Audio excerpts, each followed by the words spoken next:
Hello everyone, welcome to our channel. இன்றைக்கி நம்ம ஒரு ஸ்ட்ரீட் ஃபுட்டை பற்றி பார்க்கலாம் வாங்க. walajapetல கேர்ள்ஸ் ஸ்கூல் காம்பவுண்ட் வெளியே இருக்க ஜெயமாதாஜி ராஜஸ்தானி சப்பாத்தி சென்டர் இதுதான் நம்ம இன்றைக்கி பார்க்க போகிறோம்.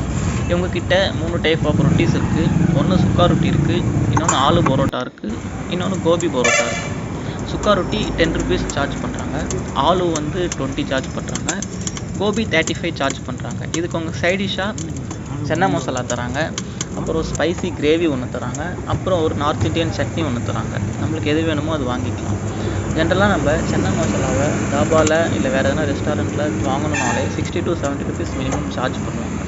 ஸோ இவங்க அது தனியாகலாம் சார்ஜ் பண்ணுறதில்ல, ரொட்டி சார்ஜ் தான். ரொட்டி பே பண்ணி வாங்கினா ஆஸ் யூஷுவல் சென்னா மசாலா இல்லை நம்மளுக்கு தேவையான என்ன கிரேவியோ அது இவங்க ஃப்ரீயாக ப்ரொவைட் பண்ணுறாங்க. எனக்கு தெரிஞ்சு இது ஒரு ஹெல்த்தி ஃபுட்டாக இருக்கும்னு நினைக்கிறேன். ஏன்னா இவங்க ஒரு சொட்டு ஆயிலும் யூஸ் பண்ண மாட்டேன்றாங்க, ஆட்டா மாவு தான் யூஸ் பண்ணுறாங்க. நான் ஆலு பரோட்டா சொல்லியிருந்தேன். நான் ஆலு பரோட்டா சுக்கா ரொட்டி 2 ஆர்டர் பண்ணியிருந்தேன். என்ன பண்ணுறாங்கன்னா, சப்பாத்தி ஆட்டாவை சப்பாத்தி மாவு திரிச்சிட்டு அதில் நடுவில் இந்த உருளைக்கிழங்கு மசியல், அதுதான் ஆலு மசாலா, அதை வச்சுட்டு உருட்டிடுறாங்க. சப்பாத்தி உருட்டிட்டு தோசைக்கல்லில் போட்டு எடுக்கிறாங்க. போட்டு எடுத்தால் ஆலு பரோட்டா ரெடி.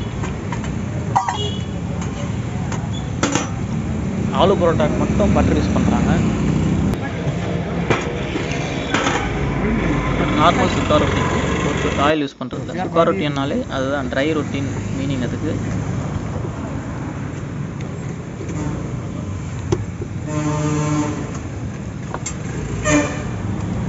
இவங்க அதை சுட்டுற விதம் நல்லா இருக்குது.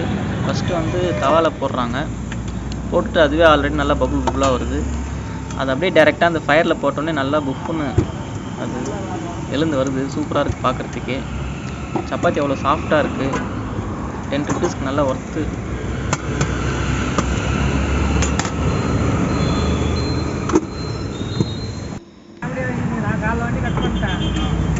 ரொம்ப மெல்லிசாக தேய்க்கிறாங்க, அவ்வளோ தின்னாக தேய்க்கிறாங்க. இப்போலாம் வீட்டில் வரவே வராது இவ்வளோ தின்னாக தேய்க்கிறதுக்கு. பாருங்கள், உப்பு நல்லா சூப்பராக எழுந்து வருது. நீங்கள் இப்போனா walajapet வந்தீங்கன்னா இல்லை walajapet சுற்றி இருக்க பீப்புளாக இருந்தீங்கன்னா மறக்காமல் இந்த கடைக்கு போய் டேஸ்ட் பண்ணி பாருங்கள். டேஸ்ட் பண்ணி பார்த்துட்டு கீழே கமெண்ட் பாக்ஸில் கமெண்ட் பண்ணுங்கள் எப்படி இருந்துச்சுங்க. இந்த வீடியோ உங்களுக்கு ரொம்ப பிடிச்சிருக்குன்னு நினைக்கிறேன். மறக்காமல் நம்ம பேஜை லைக் பண்ணுங்கள், ஷேர் பண்ணுங்கள், சப்ஸ்கிரைப் பண்ணுங்கள்.